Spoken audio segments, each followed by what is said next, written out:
had plenty of reservations for the seat. In case you haven't already heard about it, and we have your email, we'll be sending around soon a notice.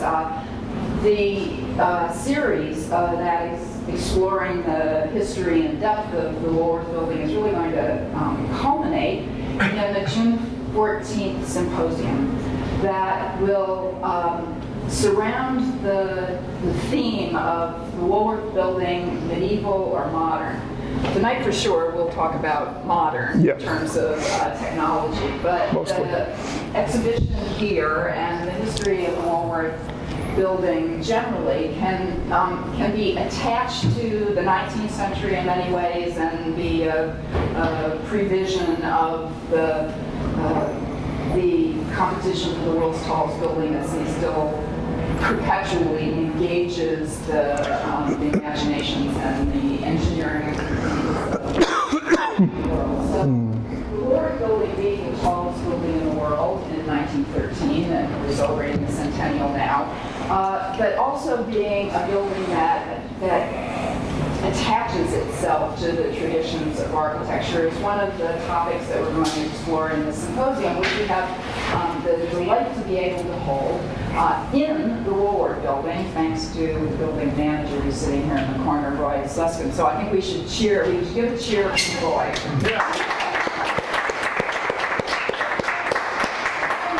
To share the experience of this spectacular building, and we'll probably be in the lobby, so that the opportunity to really immerse yourself in the glory of the Woolworth Building and its ornament and its in all aspects of its incredible persona will kind of culminate this exhibition, which tries to explore all of these different themes separately. And certainly, world's tallest building and the technology of height is our topic for tonight, and it's something that, for those of you who joined us last week for Gail Fensky, we looked at in the evolution of the architectural design and the expression through Gilbert's imagination and maybe Woolworth's ego in the aspiration to build the world's tallest building. But in the symposium that I encourage you to sign up for, because members will get priority, and we'll get to see what the appetite is for an in-depth all-afternoon look. But we'll start at 1 o'clock, and we'll have about 4 hours worth of extravaganza of Woolworth history. So it's a wonderful opportunity, this centennial, in order to really engage in inquiry and dialogue with a number of different architectural historians and art historians and historians of technology and engineering like Don, to think about how 100 years later this building fits into various traditions. And as I encourage you, those of you here for the first time, to look around, especially the construction and the building history that's done at that end that explores terracotta as a material. So come back in June for that. But tonight, I want to get the show on the road as quickly as possible, because Don Friedman is certainly no stranger to the Skyscraper Museum. I think probably most of you are here because you've heard him speak here or somewhere else once before, or maybe you've read his book, or one of his many multiple books, Historical Building Construction. This happens to be the second edition.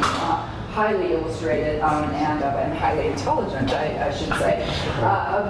Don is, as an engineer, I suppose, often is, a very clear writer, a clear thinker, and a great explicator of things that are enormously complicated that he makes understandable. And he makes them understandable to me in a way that I really sympathize with or empathize with, because we kind of tend to analyze buildings in the same way. So we very early on, I think, got introduced to each other via book reviews or something. Then we met, and we found out that we were like totally on the same beat about how we looked at skyscrapers. And he has now been exploring the topic of metal cage construction on a grant from the New York State Council on the Arts, and for a research research indulgence, I suppose, kind of curiosity that he's had for many a year. And so that's one of the things that I really appreciate also, because the clarity of thinking that Don brings to his questions is the curiosity and the tenacity that he has to just go through the material. So he does that through books, but he also does it in buildings because he runs a business that he is the principal of called Old Structures. Yeah. And does a lot of historic preservation and forensic engineering investigation. Like I said, well, there's another book he wrote called Investigation of Old Buildings. And so it's really a delight to be able to listen to a colleague who has certainly an academic bent, but is absolutely a practitioner and comes to understanding the buildings from the experience of the buildings themselves. So I'll get off the stage in order to let him talk for 45 minutes or an hour or so, and I don't interrupt him, but we certainly want to be able to hang on for questions, and we'll either do questions individually or in a group, depending on when you finish, okay? Okay.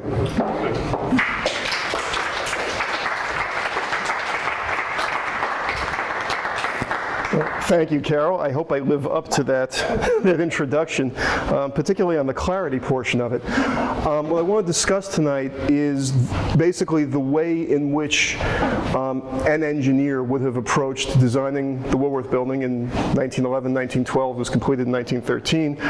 The engineer in question is Gunvald Aus, who was a Norwegian immigrant to the U.S. Very interesting guy. He was trained in Norway, emigrated to the U.S., spent most of his career in the late 19th century here working for Theodore Cooper, who was one of the premier bridge engineers of the late 19th century, and whose career came to a really horrible conclusion in 1907 when the Quebec Bridge, which he had designed, collapsed, and he was found to be basically culpable for misdesign. That was, as I said, in 1907, Aus had formed his own firm as a structural engineer in the 1890s, so he had left by then. He designed a number of buildings, a number of very large buildings, 3 of them for Cass Gilbert, the Minnesota State Capitol, the West Street building, 90 West Street, which, I'm standing right in front of my slides, aren't I? Yeah. Well, I'm looking, I'm saying, why am I being blinded by the projector? 90 West Street, and then the Woolworth Building. At the time the Woolworth Building was completed, he was, I think, 62 years old. 2 years later, moved back to Norway and became a politician. So I can't speak for him. It's possible he felt he had done what there was to do in terms of structural engineering, and it was time to move on. So how would he have approached the design of this building? It's a steel frame building, which is basically, I'm not going to say all skyscrapers in 1913, but almost all were steel frame. How do you design this building? And this lecture would be different if I was talking about the Park Row building, which was the tallest building constructed in 1898. It would be different if I was talking about the Empire State Building. So if you give sort of a 20-year window, the technology of design and construction keeps moving on. So this talk is trying to pin down a specific moment in time and what would have happened at that time. Next slide, please. I just want to, for the non-engineers in the room, I want to give a sort of an overview of how this works, and particularly how it works on a very tall building where there are several topics where you have to iterate the design. You don't design something and say, I'm done, and you move on. You design it, and then you realize that you have to redesign it, and sometimes that happens 10 or 12 times. Usually not what everybody wants to do. Obviously enough, buildings are constructed from the ground up. You build the foundations, then you build the frame, then you build as you're building the frame, you can start the exterior enclosure, but bottom to top. It's the only way gravity will allow you to do it. If you think about it for a second, you actually want to design it the other way around. You can't design the foundations until you know the loads on them. You don't know the loads until you've designed the superstructure. So design more or less takes place top down. It also happens from the inside out. You need to know. Okay, this is where I'm going to strive for clarity. Every building of any kind, but particularly tall buildings, one of the critical elements is what's called the lateral load system. Simply put, when the wind blows on the building, why does the building blow over? In 1913, nobody had a way to design for earthquakes, so the only lateral loads they were considering were wind loads. As late as the 1990s in New York, when people were designing tall buildings, they still referred to the lateral load system as the wind system. So it's a very recent phenomenon on the East Coast that people talk about lateral loads rather than wind loads. How do you design for this? Well, you have to have some combination of beams and columns within the building, possibly braces, and I'm going to be showing you some pictures of this, that resist the sideways push of wind. How big are those things? What are the forces on them? You don't know until you know your column spacing. The column spacing usually isn't under the control of the engineer. It's usually going to come from the architect based on the exterior facades, based on the interior floor layouts. So that's what I mean by when I say inside out. The column spacing is based on how far you can put beams of the size you want. How far can the beam span? It depends how deep it is, and that comes back to what floor-to-floor height you have. If you have the top of each floor is 10 feet above the top of the floor below, you can't have a 3-foot deep beam. So this is all tied together, and this is when I say iterative design. Usually at the very early stages, the architect will have some idea of what he or she wants the floor-to-floor height to be, and the engineer will take that and say, okay, if I am allowed an 18-inch deep beam, I can go this far. I can go 20 feet, I can go 25 feet. That gives me a maximum column spacing. That goes back to the architect. It gets worked out, and you end up with a column grid, and you end up with a typical floor beam. So that's what I'm trying to describe here. The maximum span of your floor framing is going to tell you how far apart your columns can be. Where the columns are has a very large influence on your lateral load design, your wind system. And then once you've got that, you can finally design the foundations. You have the gravity load on the foundations. The wind system also puts loads on the foundations. So you design it from the interior floor to the lateral load system to the foundations, more or less the backwards sequence to what you build. I just want to point out the word girder is a sort of unfortunate one in terms of explaining some of this stuff, because it basically has three meanings the way engineers use it. A girder is a beam that carries other beams, which is interesting but plays no part in what I want to talk about. Girders, the beams that carry the exterior wall are usually referred to as girders. Again, interesting but not what I'm talking about. And then the beams that are part of the wind system are girders. So that is what I'm going to talk about. Next slide, please.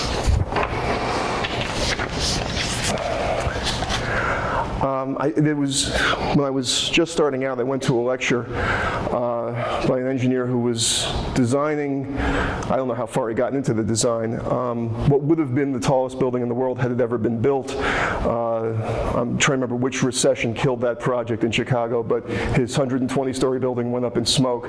But he was talking about the effect of height, and I've sort of cribbed a bit from that discussion. You have a steel frame for the building, and each piece is not necessarily the same size. Most of them won't be the same size. How does a taller building, how are the things different from a smaller building? The floor beams are going to be the same everywhere, right? The floor beams are just carrying, the floor beams below you are carrying your weight. That's the same if this is a 1-story building or a 20-story building. So the floor framing looks pretty much the same at every floor of the building, which is why we cheat and we have drawings that say typical floor construction, and it'll be, this is the floor framing for the 6th to 26th floor, which is actually something I'm going to be showing you shortly. The columns pick up more load at every floor. As you go down the building, every floor you get more load. If every floor of the building were identical, and you came down from the top floor to the second floor, you would double the load in the column, go down another floor, you would triple it from the original load, and so on down to the bottom. It's a nice linear increase directly related to the number of floors. Now, all buildings don't have the identical floors at every level.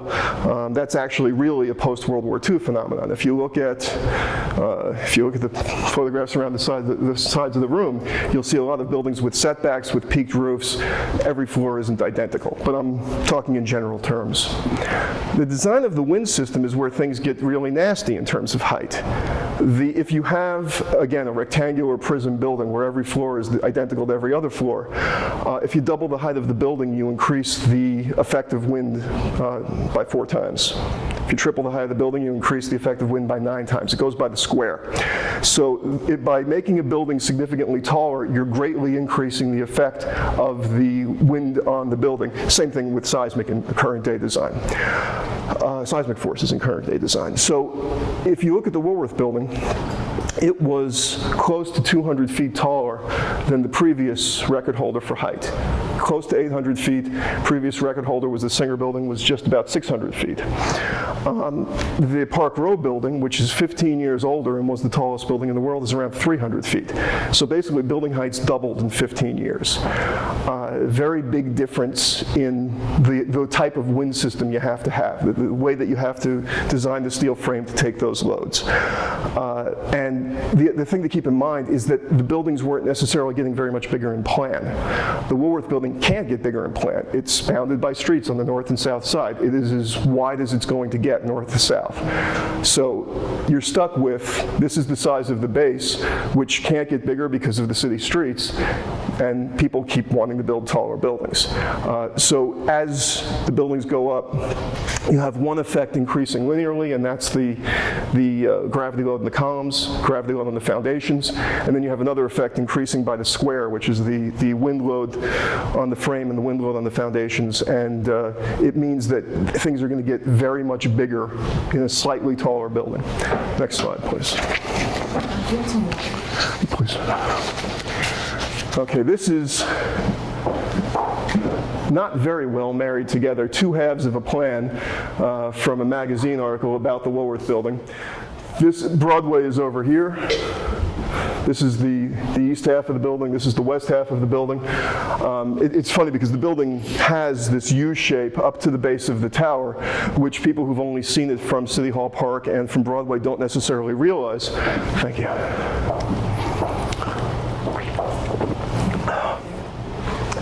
The view from my apartment is the back of the building, and it actually took me a minute to realize which building was the Woolworth Building the first time I looked at it. There's a bunch of interesting things that can be seen here if you look carefully. First one is you see what looks like these double lines running across? Those are wind girders. What they are is literally double beams, two identical beams about a foot apart, which go on either side of a column.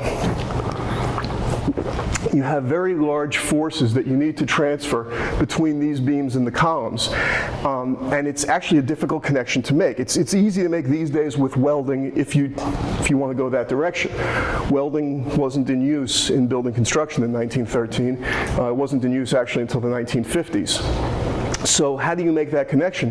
One of the clever ideas people came up with was this double girder on either side of a column, and then you sort of rivet the girder to the column as it runs by it. If you run the girder directly into the column, now you have to have a very large bracket where the two connect. But if you run it this way, you don't.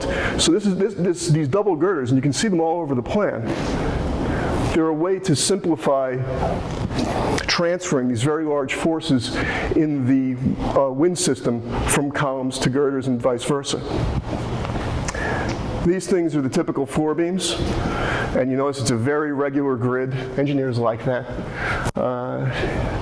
There's no reason to not have a regular grid. The beams themselves are not determined by anything architectural. What you will actually see on plans of this era, and you still see it to some extent today, someone will have, that dimension is 30 feet, and it will say 4 equal spaces. So they're literally equally spaced rather than looking at what's a good dimension to put there. Can't really make out the columns, of course, in this. One other thing I want to point out, you see the big X's. The little X's here, those are elevator shafts. And actually, if you look closely, the main entrance is right here on Broadway.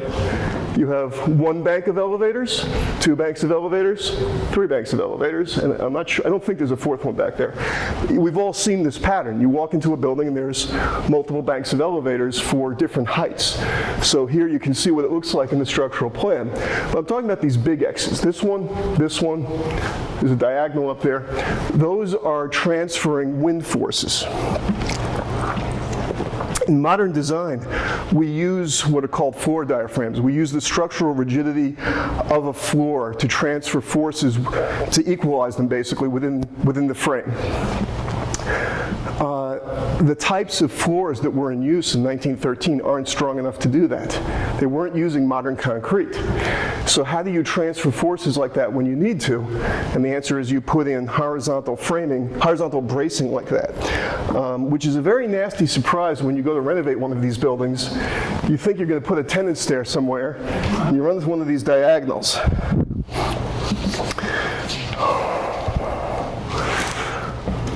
Just trying to think if there's anything else. No, I think that's it. Next slide, please.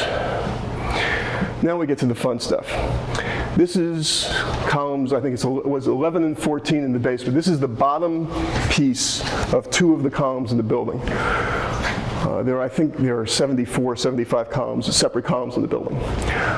Just to give you the scale of this thing, that plate right there is 40 inches by 7/8 of an inch. This is 4 of them stacked up. So this column is on the order of 3.5 feet by 3 feet. It is built up of about 30 pieces of steel. Plates, by the way, DO, in case you're wondering, is ditto. So 2 plates, 6 plates, 4 plates, 10 plates, 1 plate, and then a whole bunch of angles. More important thing, 700 square inches. The cross-section of this column is 700 square inches, which if you think about it, 144 square inches is 1 square foot. The cross-section of this column is more than 4 square feet. Well, steel weighs 490 pounds per cubic foot. This column weighs about 2,400 pounds for 1 foot of height, just to give you a sense of it. Column at the top of the building would be something like 40 pounds a linear foot, 60 pounds a linear foot, that ballpark. So we have this is the increase in load that I'm talking about. First, the gravity load that builds up linearly every floor. Secondly, the effect of the wind load. Why'd they do it this way? Because not only are all these, you need to have all these separate pieces, what's not shown in this picture is all of these pieces are riveted together. There's a rivet here, there's a rivet here. Every place you see those angles parallel to the plate, there's a rivet. Or, I just want to say a rivet. There's a rivet at something like 6 inches on center along the length of the column. It's an enormous amount of riveting. This is a cross-section. This is a cross-section of the column. This is if you cut the column off and you're looking down like looking at the rings on a tree.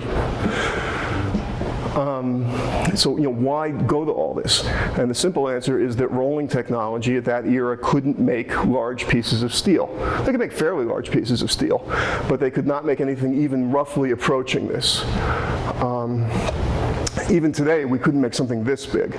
But the heaviest column sections that you can get from a mill today are in the ballpark of 900 pounds a foot. Heaviest sections you could get in 1913 were in the ballpark of 150 or 200 pounds a foot. So they literally could not make a big column, so they had to build them up this way. I make it sound as if it's this horrible crippling effect on the engineers that they couldn't get bigger pieces of steel. I'm not entirely sure they saw it that way, because a lot of the times, even when they had a rolled section, they still chose to build them up. Because if you build up your own column section from plates and angles, you can get exactly the section you want. If you're picking it out of a table, you're stuck with what's in the table. So I'm not entirely sure they saw it as a bad thing that they had to build them up. Obviously, the owner who was paying for it didn't like having to pay for all the fabrication cost of building up these columns. This is a good example of one of the places where an iterative process is required. This column, it says it somewhere, the total load in this column, the design load in this column, is 9,400,000 pounds. Not a negligible load. You have that load, and you know the height of the column. That's the two pieces of information you have to start with. This column is whatever height it is, 12 feet, 14 feet, I don't remember. And you have the load. So you basically, it's what's referred to in engineering school as guess and fix. You say, well, what if I have this size section, this size column? And you try that size column and you run the numbers. Okay, it works. Can I make it a little bit lighter and more efficient? Does it need to be heavier? You go back and forth. You'll go through this design. Even today, you'll go through this design 2 or 3 times at a minimum to make sure you have the right size. Now, today, people typically don't do this because it's computerized and you can have the computer do the 2 or 3 iterations for you. But those iterations are still there. You're just not seeing them. In that era, no computers, no calculators, everything's being done on pencil, paper, and slide rule. So people are going through these calculations. Basically, the allowable stress in a column is based on what's called the slenderness of the column. It is the height of the column to the radius of gyration, which is a geometric property of the column section. To compute the radius of gyration, you have to take this section, get this area, which they have, and also get the moment of inertia. It's a fair amount of calculation. Doing it with a computer is maybe a 20-minute process. I have done it with a calculator and otherwise by hand. It's more like an hour-long process. So designing one column shaft might be a 2 or 3 hour process. There are 74 columns in the building. The main portion of the building is some 25 stories tall. You start to see how much work is involved. It is one of the reasons why, and I say this as somebody who looks at these buildings today, we often find things that seem a little bit crude. In other words, they got a column size that worked and they used it for 4 columns, even though the load in the 4 columns isn't identical. Because rather than recomputing everything 4 times to try to save a little bit of steel, it's easier to use the column that you know works. A practice we still use today, but not necessarily on something like this. So this nice summary from a magazine article represents a lot of work. Represents maybe a week of an engineer's time running numbers on this. Next slide, please. There is a version of this down at that end of the exhibit. It's perhaps a little bit clearer. You can take a look. There are various ways you can brace a building. You can use what's called cross bracing, which is big X's of bracing diagonals running between the point where a beam meets, where a girder meets a column to the next column over, where the girder below meets the column. So you can run X's. This here, and I'm going to show you a blow-up of that, that's chevron bracing. You can have ordinary moment connections, which are simply rigid connections between the girders and the columns. And that usually involves a bunch of brackets at the top and bottom of the girder to column connection, or you can do it using what I showed you before, where the girders run by the columns. You have paired girders. You can use what's called a portal frame, where you build up both the girder and the column, so they're really one continuous element. And if you see these places where the girders look very fat, those are portal frames. Now again, I'll show you a blow-up of that. What's interesting about this, looking at this from today's perspective, is that they have everything in here. We have some diagonal bracing, we have portal frames, we have ordinary moment frames. What they're doing is responding to literally an unprecedented design. How do you make this thing work? You can't have cross bracing in by the way, these frames are the tower. This is the tower portion of the building, these 4 on the left. You can't have cross bracing because if you do, you chop up the usable floor space and it can't be rented. If it can't be rented, it's completely useless. And if it's useless, it's not going to get built.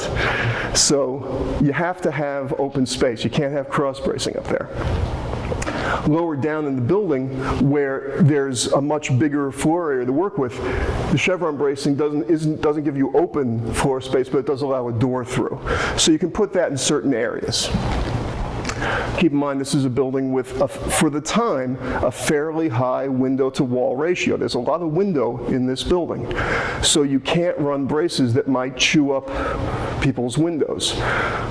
Actually, that's one of the places where you can pinpoint when the architect's view of structural technology changed. The John Hancock building in Chicago was the first building where having a big cross brace running through your window was sold as a good thing that you should pay more for as opposed to something that you should get a rebate on the rent for. So in this era, what they're trying to do is create open spaces everywhere they can. And they're jimmying the wind system around the architectural elements. And the fact that I mean, this tower is not very big in plan, and the 4 bracing frames for the tower are 4 completely different bracing frames is significant. It shows you how much work went into this. One of the things that happened that affected the foundations more than it affected the superstructure is that the building footprint changed during design. If you look right back there, you see the original design. I don't know, there are people who know much more than me about the machinations in New York real estate and whether or not Woolworth knew he was going to get that last portion of the block or not. But the tower originally was off-center, and in the final design it was centered, and the building got wider. As a result, a lot of the early design had to be either thrown out or modified. This affected the foundations much more than it affected the superstructure, as I said, but it does, I think, show up a bit in the fact that the wind frames aren't really symmetrical, even though the building is. Next slide, please. Now I'm going to talk about math. Just what everybody wanted to hear. When I say a closed form equation, what I mean is an equation with a bunch of variables, you put numbers in and you get a result out. You don't have to wonder about it. It's basically, it may be a lot of algebra to solve it, but it's simply algebra.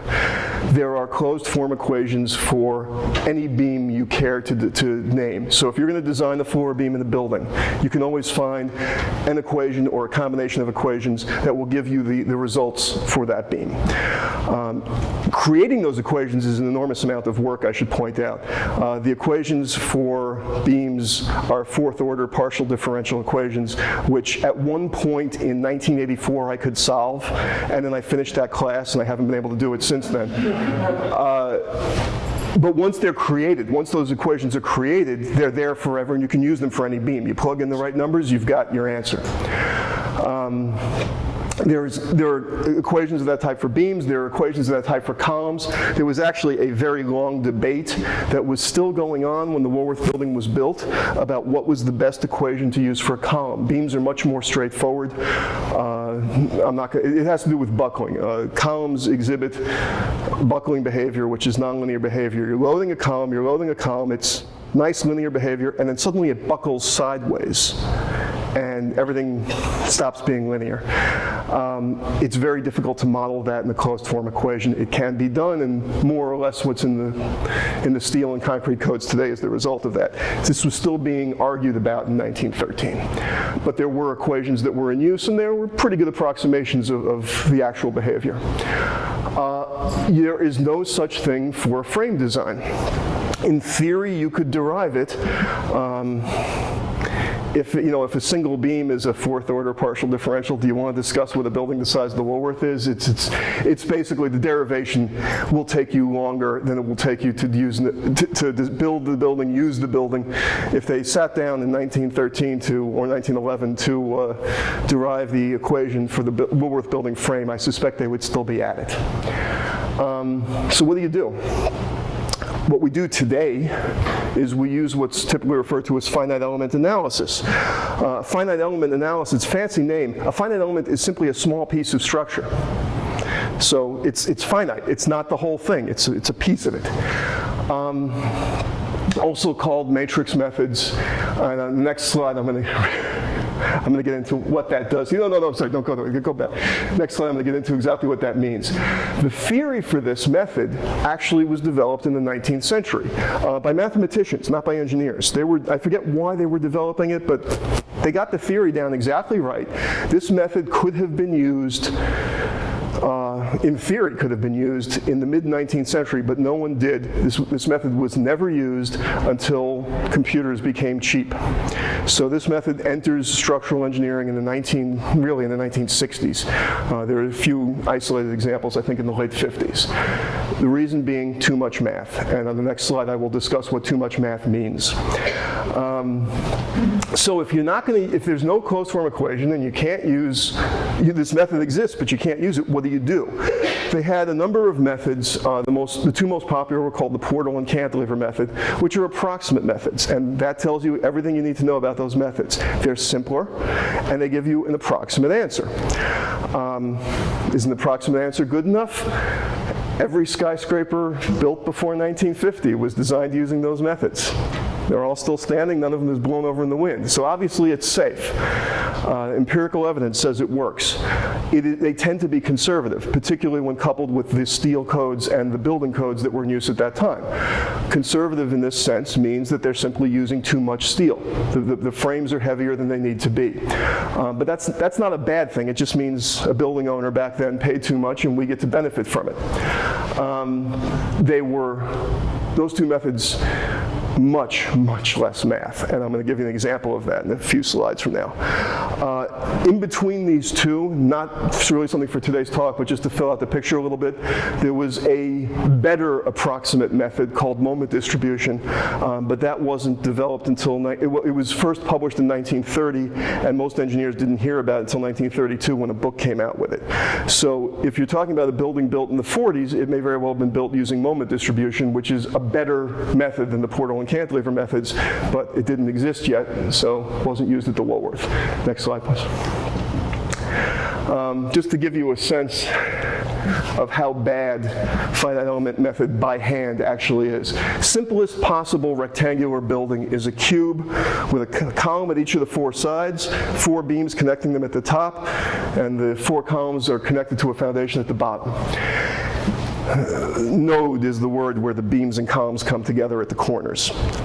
Each of those 4 nodes at the top can move 6 different ways, is the way we look at it. They can move forward and back, side to side, up and down, and they can rotate around those same 3 axes. So 6 degrees of freedom. Which means if you have 4 nodes that can move, the simplest way of describing this is that the matrix that represents this structure is going to have 24 rows and 24 columns. 6 degrees of freedom times 4 nodes. Well, 24 by 24 is 576. So you have a matrix with 576 entries in it. You have one that represents the stiffness of the building, and you have one that represents the loading, and at some point you're going to multiply these two things. And multiplication of matrices, it's not exactly you multiply each number by each number in the other matrix, but that's a sort of a fair way to describe what actually takes place. 576 squared is 330,000. If you say that each of those calculations takes you 5 seconds, it's 461 hours to do that multiplication for this 1-story, 1-bay each direction building. It's simple. I'm exaggerating in some ways and I'm simplifying in others. A bunch of those numbers will be 0. And if you multiply by 0, it's a very easy multiplication. That won't take you 5 seconds. But just to give you a sense, it's a lot of math. It's very simple math, but it's a lot of math. Let's go to a more realistic building. 4 bays in each direction and 10 stories tall. Building that's 4 bays in each direction will have 25 columns in plan. 10 stories tall, that gives you 1,500 by 1,500 matrix. You can see where this is going. What do we got?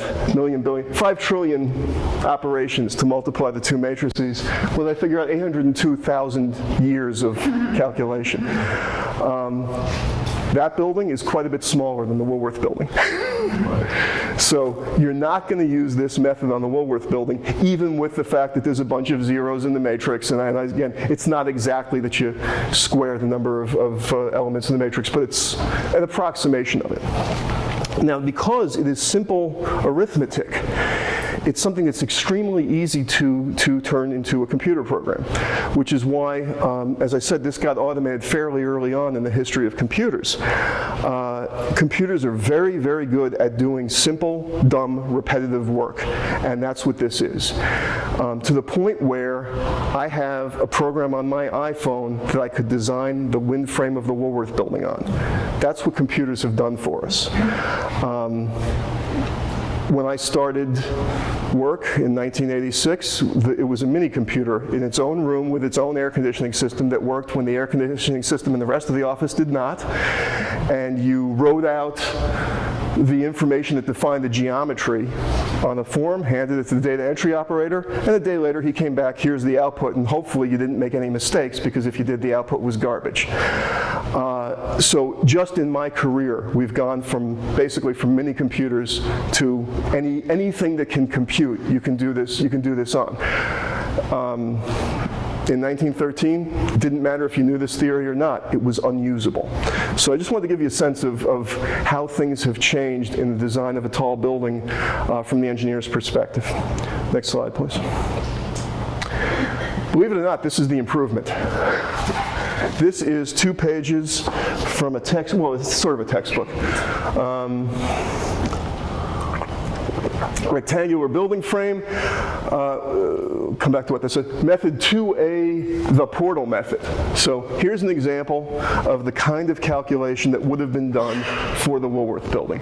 And this is a representative of that same wind frame that we saw before. First floor, second floor, third floor. This is a 3-bay wide building. So that, I was showing you what the wind frame of the Woolworth Building looks like. Here it is in calculations. There are 2 numbers on the beams. One is bending, one is what they call direct stress, which is in other words compression or tension. On the columns, they're showing only compression and tension. Here are your wind loads being applied up the side. These little arrows represent the wind load. So here it is. It's not simple. It's not necessarily so straightforward. But this calculation right here is providing the bending moments in 3 beams. And it's only, not even half a page. So if you think about something like this, it's obviously, if in whatever that is, 6 lines, you can design 3 girders, this is a lot less math. The fact that it is not as accurate doesn't matter because this is doable. This is something that actually can be used to give you a result. And an approximate result that you have is better than an exact result that you can't have. So this is the kind of calculation that would have been done on the Woolworth Building. And I've actually seen these sheets for several old tall buildings. It's sort of fascinating because this is a text, but that's exactly how they did it. They drew out the wind frame, did the calculations on a separate piece of paper, and then they wrote the results, and then whoever was checking came along, and there's a little check mark next to every number as the supervisor went through and checked it all. So this is the way that frame was designed. These bending moments are what's used not just to size the girders, but also to size the connections of the girders to the columns. So everything in that steel frame comes down to these calculations.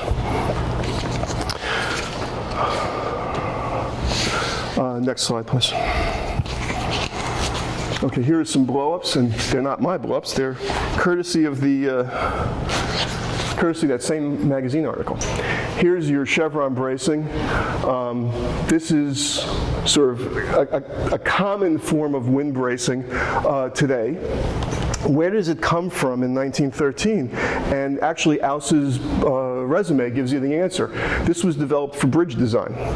Almost everything that's used for bracing in tall buildings in that era comes more or less directly from bridge design. Here are the portal frames. Again, you can see that there's no real distinction between column and girder. These are built up. These are bent plates, and this is a web plate, and they're riveted together. It's one continuous element built up of small pieces of steel. That comes from bridge design. As a matter of fact, the use of the word portal in this manner, in the engineering manner, comes from bridge design.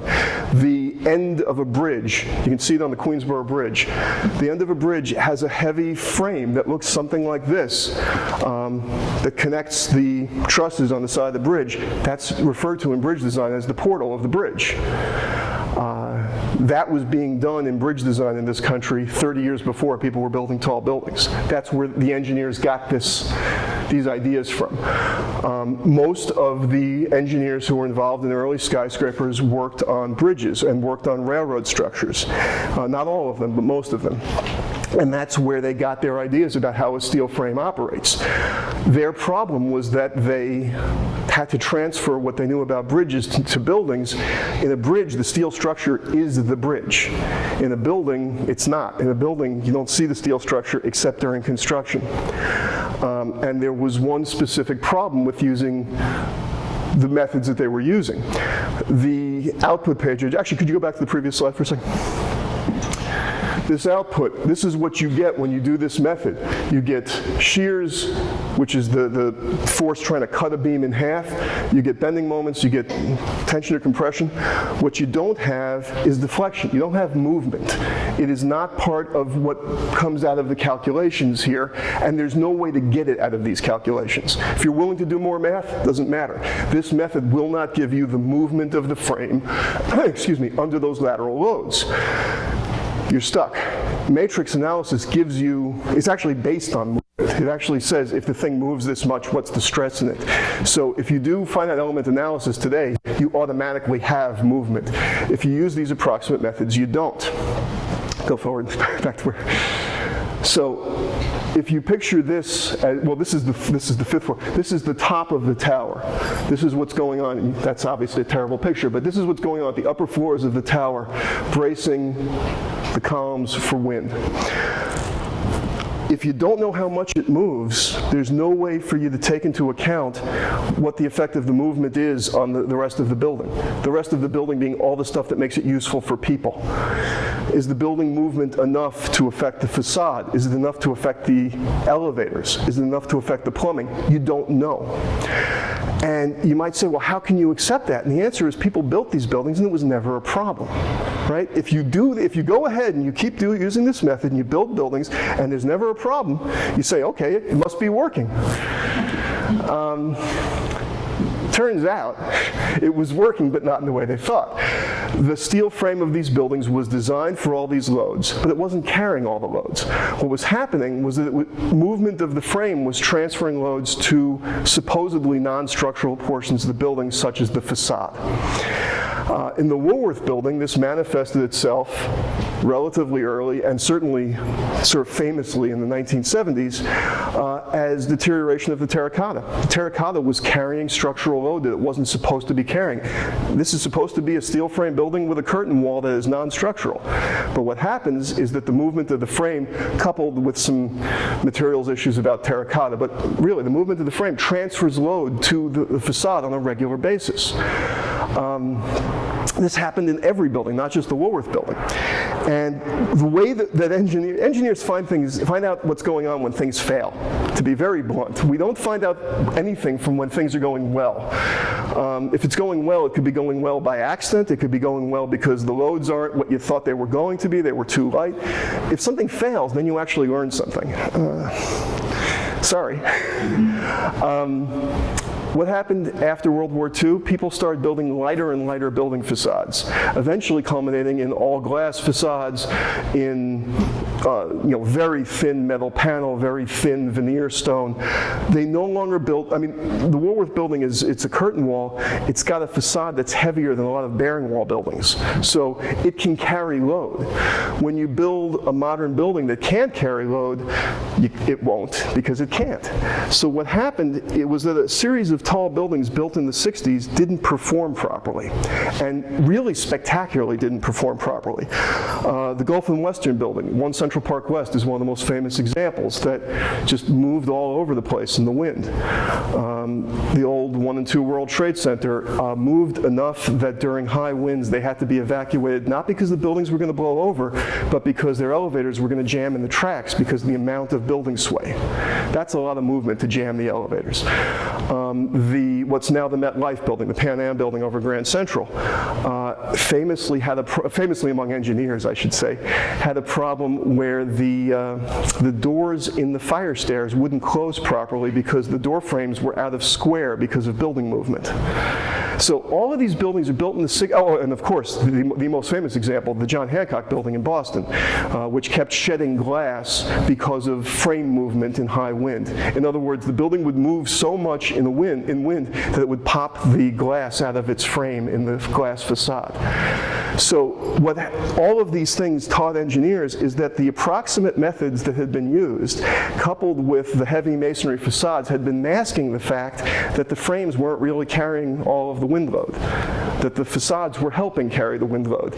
And the profession sort of collectively said, oops, we're now switching to matrix methods anyway. We've all bought our brand new mini computers, and we're going to make sure to check building frame movement movement as part of our design so that this doesn't happen again. All the buildings I've just named have undergone retrofits to make them stiffer so they don't move so much in the wind. And the Woolworth has undergone a great deal of facade work in part to relieve the stresses in the terracotta put there by movement. So, I'm giving you this nice story. Here's the way engineers do it. The end result isn't so nice. Next slide, please. There's a story that I heard, I think the first time I heard it was in elementary school, which is that if you want to know why tall buildings were built where they were built in New York, it's because of bedrock. That bedrock is close to the surface downtown and it's close to the surface in Midtown, and therefore people built skyscrapers there. There's a very simple way to show that this is idiocy. Bedrock in Chicago is some 120 feet below grade. Bedrock in Denver is about 15 feet down. Which city's famous for skyscrapers? So, no, it's not where bedrock was. People built skyscrapers where they wanted to build them. As Carol has been teaching the world for some time, it has a lot to do with economics, if not entirely to do with economics. So people decide for non-engineering reasons, this is where I'm going to build my skyscraper. And then they leave it to engineers to deal with the foundation consequences. If you don't have bedrock near the surface, back again when I showed you that column, 9 million pounds. You need something fairly strong to support a column load of 9 million pounds. So if there's no good soil in the area, you're going to build a foundation down until you get to something that can support the load.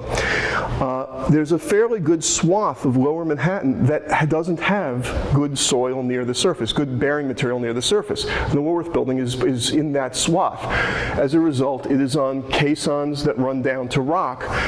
The tallest of the caissons is 110 feet from grade down. So it's the equivalent of 10 or 11 stories from where you're standing on Broadway down. That's where the bedrock is.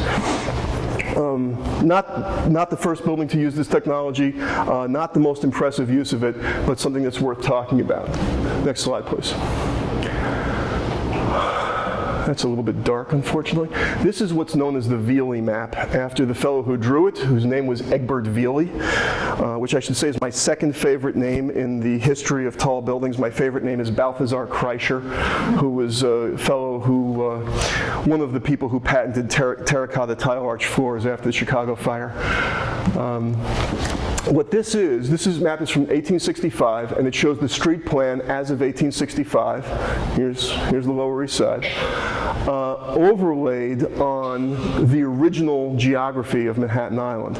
So you see this tan boundary? That's landfill that took place between 1624 and 1865.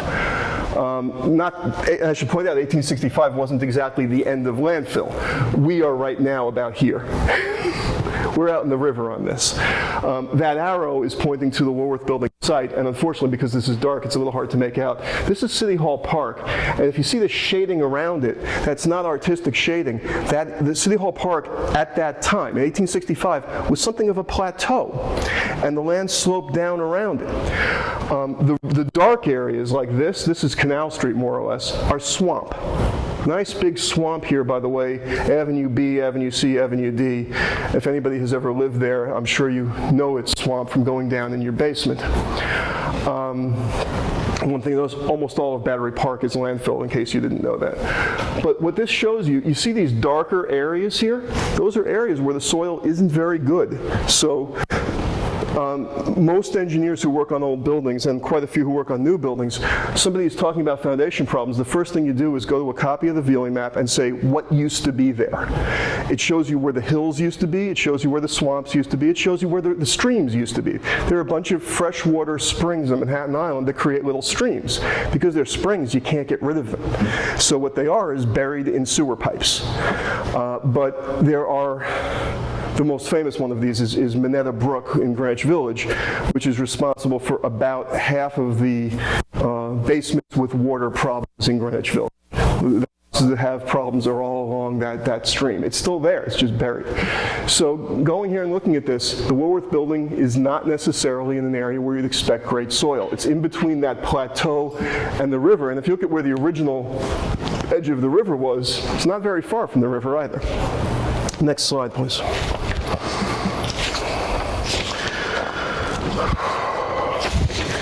This is the Manhattan Life Building, 62 Broadway. This was actually the first building in the world, as far as I know, certainly in the US, with caisson foundations. I wanted, again, engineers being who we are, caisson means two different things. I just want to discuss them for a second. The short way of thinking of a caisson is it is some form of enclosure within which you dig out a foundation. Pneumatic caissons are what most people think of when you bring this up. They're what was used in New York. The famous use is the Brooklyn Bridge. They were first used in the U.S. for the Eads Bridge at St. Louis over. It's basically a box with no bottom. You've got a top, you've got sides, no bottom. You put it on the bottom of the river. You start a pier for your bridge on top of it, and you dig out the soil underneath it. And between digging out the soil and building on top of it, you drive it into the ground. It's a pneumatic caisson because what you do is pump in compressed air, which keeps the river out. So in theory, even though you're working in the middle of the river, your laborers are dry. Theory didn't always work. There were what were called blowouts, where the river flooded the caissons. The other thing is, if anybody here is a doctor, the medical name for the bends is caisson disease, because working in compressed air, and specifically coming out of compressed air too quickly, led to a fair number of injuries and deaths of people digging in pneumatic caissons. If you're building Manhattan Life Building in 1892, well, the foundations were being built in 1891, you don't need to use a pneumatic caisson because you're not in the middle of the river. You're on Broadway. So what does the caisson mean in this sense? It is basically a large diameter tube. And again, you dig out the soil below it and you drive that tube into the ground. When it gets to a level where you're happy with the bearing material, it can be rock, it can be what's called hardpan, or what today is called decayed rock, which is not quite rock, but really not soil. You get to a level where you have good bearing pressure, you stop going down, fill it with masonry or concrete, and now you've got a nice solid thing to rest your steel column on top of. If you don't have good soil near the surface, it means you don't have to dig down all the way. To put it very simply, this building had 2 cellars. They went down about 20 feet below grade. The caissons went down another 35 feet below that. So the caissons were sitting 55 feet below grade.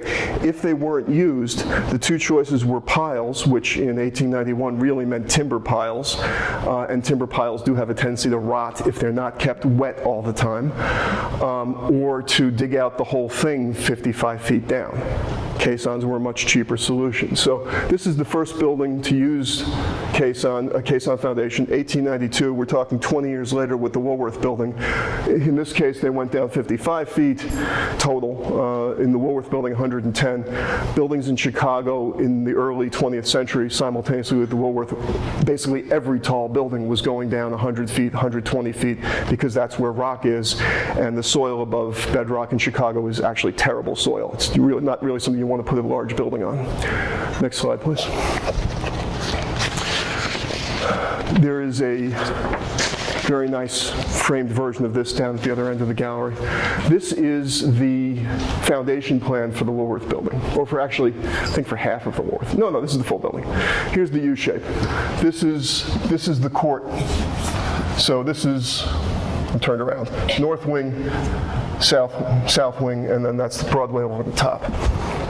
The big round circles are the caissons, and these are caissons 15, 20 feet in diameter. So actually big enough that laborers could get in there and dig.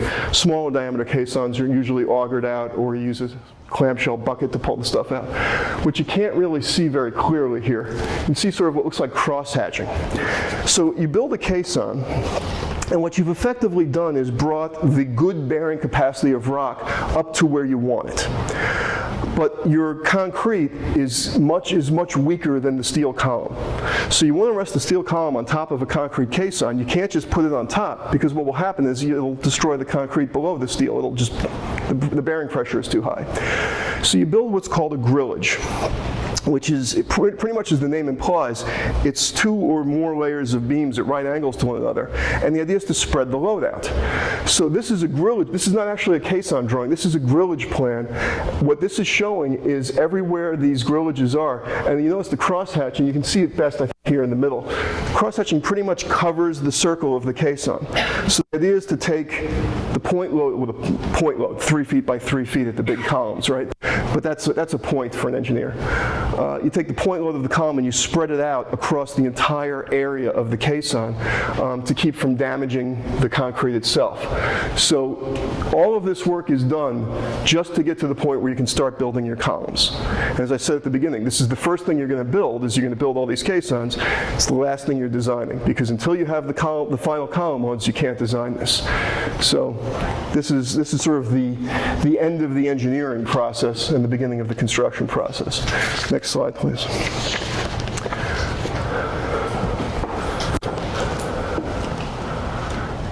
It took me a while to figure out the vantage point for these photographs.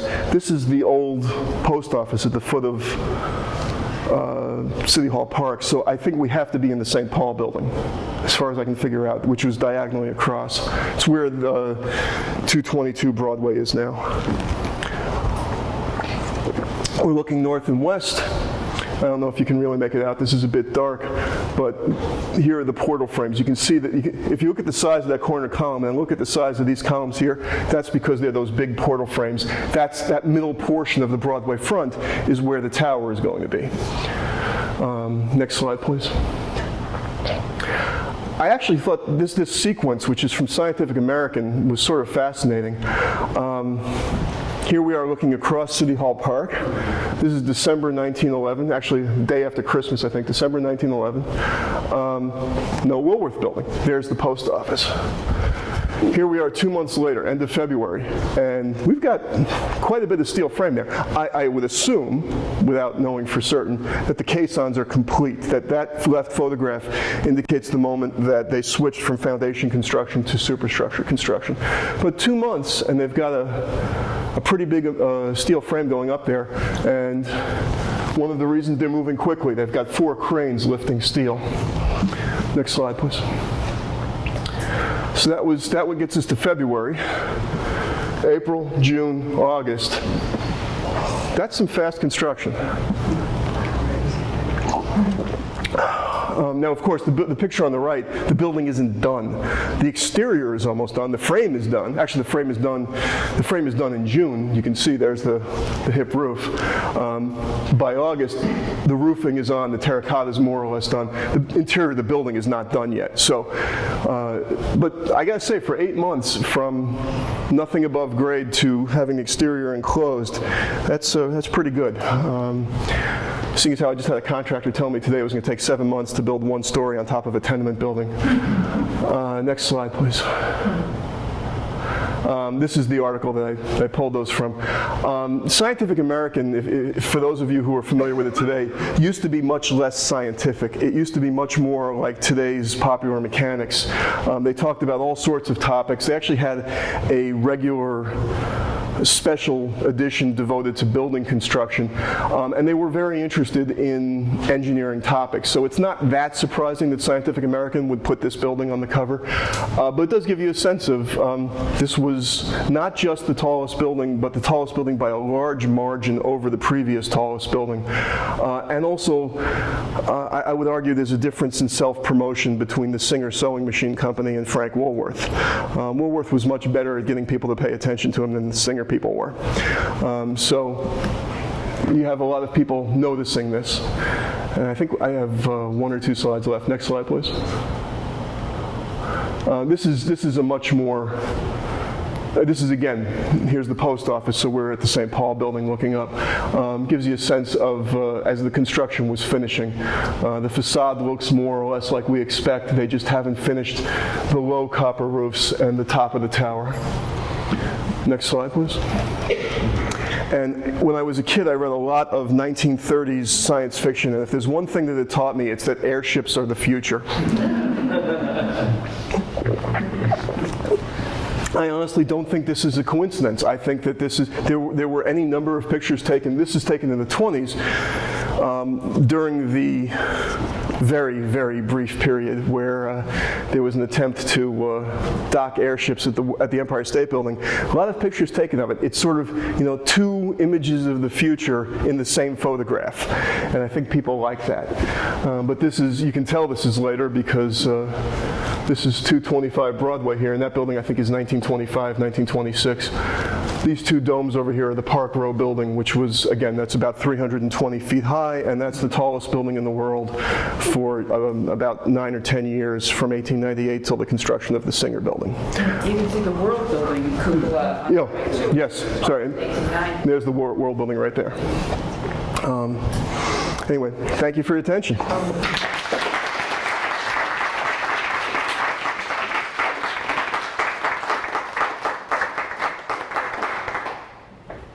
Questions? Yes, ma'am. On one of the diagrams, it said they had a swimming pool. When was that done? What was the point of it in a business building? I can't answer that question because I don't know. Roy can answer, but yes, there was a swimming pool for a men's club in the basement. Yeah. So was it There's still a swimming pool. Yes, it is original. But when was it done? It was done when the building was constructed. And they had a health club. They had a health club, and it was just given as an amenity. In 1913, they don't have air conditioning. They don't have casual Fridays, so everyone came working in a suit. And in the middle of July, to be able to take a dip in a nice cold pool was probably something that Woolworth thought people would pay money for, and so he built it, figuring it was another way to make money. Thank you. Yes. It seems like I've heard a lot of stories that the building was over-designed, and that seems to be in contrast to what you were saying about the facade and some of the load. And so, is that not true that it was really over-designed? It depends on how you want to define. Gail does talk about that. How you want to define this. You can argue that every steel frame building from that era is over-designed in some regards. The floor framing, for example, not only did they use a lower allowable stress for steel than we would use for the same piece of steel today, never mind modern steel. We put more stress into their steel than they did. They used floor loads that were too high for the use of the building. So this was an office building. Today we would say that the floor load is 50 pounds per square foot. Building code at that time, 1913, I believe it was still 75 pounds per square foot in design. So by designing to code in 1913, they were putting 50% more load, occupancy load on the floors than we think is necessary. That's obviously over-designed. The floor beams were designed for 16,000 pounds per square inch stress in the steel. Same piece of steel today, we would say 20,000 psi. So that's a 25% difference. So you add those two things together, and obviously certain portions of the building we think are very much over-designed. I was talking about the lateral load for the frame, and it works for stress. It's not over-designed. It's not under-designed for stress. They didn't have a way of calculating movement. So it actually wasn't designed at all in terms of movement. And we now know that the movement is a problem. I mean, they knew it was a problem then, but because they couldn't see any downside to what they were doing, they said, well, we know this issue exists, but we don't have any evidence that it's actively damaging our buildings. Yes, so then what do you do? What's being done to take over the loads that the terracotta was taking? In the first round of major facade work on the Woolworth Building in the 70s, they did what's called relieving the stress, which is basically the people working on the building went in and cut open the joints in the terracotta to try to reduce the stress that had built up over the years. Part of it, it's not just building movement. There's an issue with terracotta, which is that it grows a bit after it's put in place. It's fired in a kiln like any other clay product at a very high temperature, comes out of the kiln, it's got zero moisture in it. Well, it's going to pick up some moisture in service, and as it does, it grows a little bit. So that's part of the problem with every terracotta building. I can name a half dozen of them where this issue has existed. So in the 76, 77, they cut open the joints to relieve some of that built-up pressure from the terracotta growing, which helped. I'm not working on the Woolworth Building, so I can't really go into any great detail. I can talk about other buildings, and it's a combination. You have in the steel frame the portions that are supposed to support the terracotta. So that's there. It's not a question of adding something to support the terracotta. It's already supported. It's a question of trying to allow the terracotta to move a little bit so that it doesn't carry stress, but the frame does. Gail talks about, Gail Fenske talks about in her book that Aus reacted against the New York City building code, saying he was forced to be more conservative than he would have been by his own decision. Well, that's part of that is being a bridge engineer, because the allowable stresses and the loads used in bridge engineering were much more rational in that era than the building code. The building codes were. He also reacted against the building code requiring so much masonry, which he felt wasn't necessary, and was, at the very least, he had to put in a lot more steel to carry all that masonry. So he didn't really like the New York building code very much. He actually comes across, and he talked about this a bit in the engineering journals. He comes across as pretty cranky, that he didn't like certain of the things he was forced to do to meet code. Yes. Have you come across in your research any architects of the day who actually thought about, who wrote about motion and thought, we can't calculate this, but look. Yeah, no, they definitely, they knew, look, anybody who's ever worked with structures knows that when you load something, it moves. Right now, I'm pushing this piece of glass towards you. Not very much, but a little bit because I'm leaning on it. Everybody understood that. They had no way of measuring it, and they would write about, we're going to provide bracing to prevent damaging movement. So what they were basically saying was, we're providing bracing that can carry all the loads, and we're going to assume until something proves otherwise that that's good enough. And in their lifetime, nothing was proven otherwise. So, yes, ma'am. If they didn't fix the terracotta until the 70s, was the movement and the way it affected it evident earlier and they just didn't need to fix it, or did the wind load change as buildings around it changed? There was, well, the wind load changed as buildings around it were built. When you build a lot of tall buildings in a small area, you actually can cause, the immediate reaction is it will block the wind, but it can actually cause sort of a funnel and increase the wind load. There was terracotta repair and I think some replacement going on as part of ordinary building maintenance when it was built, as is true of any building. I haven't really researched the Woolworth Building extensively enough to know if it was out of the ordinary amount of such maintenance. Yes. You mentioned the Gulf and Western Building. As I recall, they added a massive concrete shear wall in the center core, which kind of inhibits the pedestrian use going through the center of the building, I guess. You're talking about during the renovation 10 years ago, 15 years ago? I think it was done by concrete bracing. When it was converted to residential use, which I forget if it's 10 or 15 years ago, there was an enormous amount of bracing put in. There's been a lot of research about people's perception of motion in tall buildings, and it is, you can't tell how much the building is swaying. If the building moves a foot or moves 3 feet, you have no way of judging that. What you can feel in your inner ear is acceleration. So as the building moves, it moves very rapidly, it decelerates, gets to one end, zero movement, and then it accelerates, goes past center, back and forth like a pendulum. People are much more sensitive to this when they are doing sedentary activities, sitting in a chair, sleeping, eating. If you're in an office environment, you notice it, but not as much. So the amount of movement in the Gulf and Western Building was considered to be, something we can live with in an office building. We're not going to spend the money to retrofit it, but converting it to a hotel and apartments, and particularly apartments that were supposed to be very high-end apartments, it had to be braced. So that's when that work was done. So today, would they have done it or corrected it by using a mass damper rather than all that massive concrete in it? No, I think probably it would have been a more rigid steel frame if it were built today. Tuned mass dampers are pretty expensive technology compared to just building a heavier frame.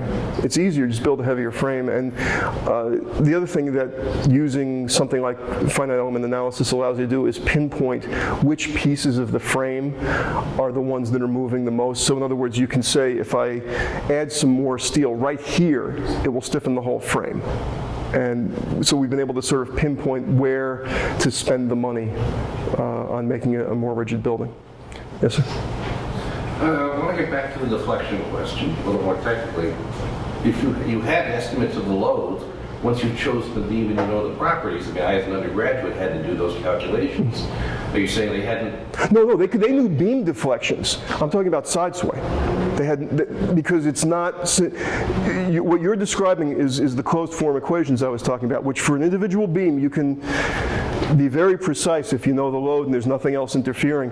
And it's one of those things where I say that in time doing load testing, it's like you pull a rabbit out of the hat. You say to somebody, when you do the load test, that beam is going to deflect 1 1/4 inches, and it does, and they look at you like, you know, you're a genius. It's just using that equation. For side sway, you don't have that kind of equation. So saying, well, you know the moment, therefore you can get the deflection, you get the deflection on that beam. How much is the whole frame going to move sideways? You can't pull it out of that. There's no way to estimate the inertia of the entire... An estimate, but the difference between 2 inches and 4 inches is everything. You know, deflection, side sway the whole frame. It simply is not accurate enough. You can estimate it, but you can't do better than that. Those beams that connect the wings in the back that are go between them, are they necessary? That's part of the wind frame. It is basically back to the whole slenderness concept. If you had a building that was the same height as the Woolworth Building and was 800 feet on the side, so it was an 800-foot cube, designing the wind frame would be very easy. You have so many columns along the length to take the forces. If you look at the plan of the Woolworth Building, because of the light court, it looks like it's a fairly big blocky base, but it's not. It's 2 relatively slender wings. So you can design it as 2 relatively slender wings, and you're going to have the same kind of wind bracing that you have in the tower, or you can connect the 2 wings with those beams, and now it's a big blocky base, and then the wind forces are much lower. Those kind of beams are actually very common. The Park Row Building has them on the back. If you look at the light courts of, actually, turn around right behind you, the Postal Telegraph Building. You see that light court on the side and the beams cutting across it? Yeah, right there.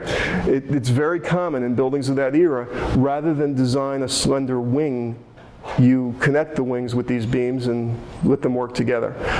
So yes, they are absolutely necessary parts of the building.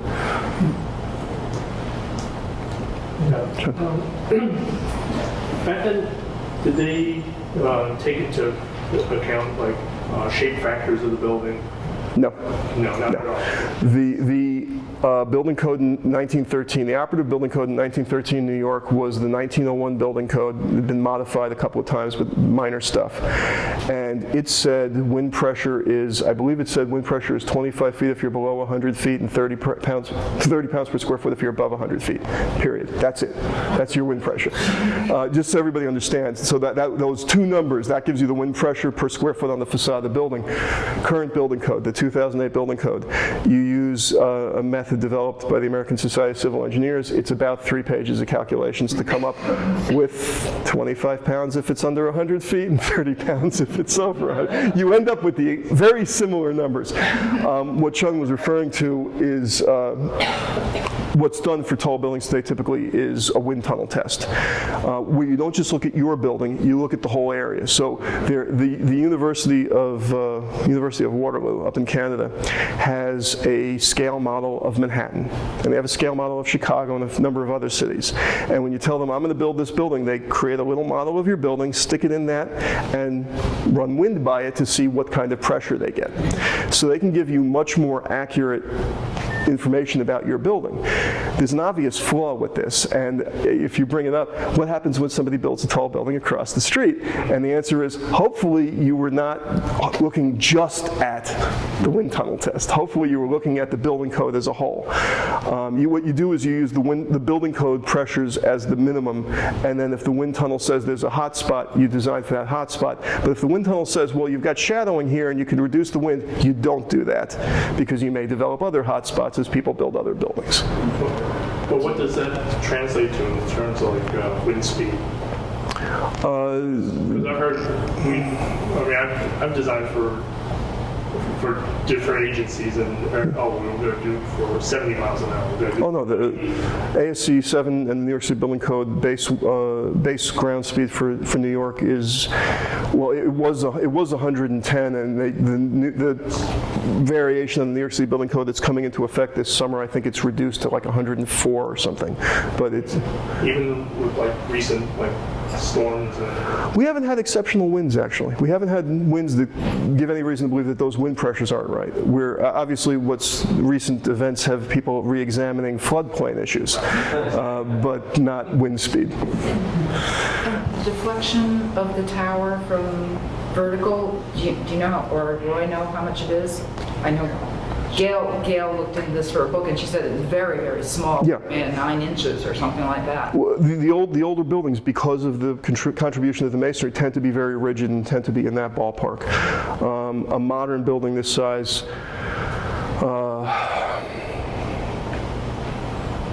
where am I? Be about 1.5 feet probably, LN 500. Yeah. Now that they've relieved the stress in the facade, does it reflect more problematic? Interesting question. Not that anybody, as far as I know, has noticed. Part of the issue is that it's all theoretical numbers, because in reality, in the middle of a city, the bottom portion of the Woolworth certainly doesn't see code wind load. The tower does. The tower is sticking up above everything else, but the bottom portion of the building gets very small wind load. This is a topic of much interest in my office, where we deal with buildings that don't have old buildings that don't have proper lateral load systems. And if you're talking about a 12-story building on West End Avenue, where every building is 12 stories, does it see wind load at all? As far as I know, there were no structural ill effects from the facade work at the Woolworth Building. One more question while I go and pour wine and water, and then we'll thank people for coming. Okay. Anybody else? You mentioned the rivet used to hold the plates together. Why were rivets used until the hot rivets used until, I believe, the mid-60s, replaced by the high-strength bolts? Why were bolts not used much earlier, say in the Empire State Building? Because you want connections that don't slip. All of this stuff depends on, if you have two pieces of steel, that they can't slip at all. If you think about think about building with an erector set. It's a ridiculous metaphor, but it actually works here. Those little bolts have a fair amount of play in them, and you can actually move a bolted connection in an erector set a little bit. In a real building, that would be deadly. You can't have that. So riveted connections, the rivets are driven red hot, and then they cool off. As they cool, they contract. So if my hands are riveted together, they're going to get pressed into each other, and you have friction, and they can't slide past each other anymore. The bolts that were in use in 1913, there was no way to tighten them enough to get that to work. So what was developed, as you said, high-strength bolts, that was what was developed after World War II. They're strong enough that what you do is you torque them down, you just keep turning the nut long after it's tight, and you create tension in the bolt that, again, compresses the plies of steel together, and therefore it creates friction. They can't slide past each other. So the technology just wasn't there even for the Empire State Building? They probably could have developed it. They had good steel in the teens. They had a technology that worked. And the other thing to keep in mind, one of the main reasons that bolting drove out riveting wasn't that bolting was better, it was that it was cheaper in terms of labor cost. So what you're doing with high-strength bolt is replacing a labor cost with a materials cost. Well, if you look at the cost of labor in 1913 and the cost of labor in 1960, that tells you why people's views on this changed. It was very cheap to have a 6-man rivet crew in 1913. In 1960, it wasn't anymore. Anyway, thank you very much.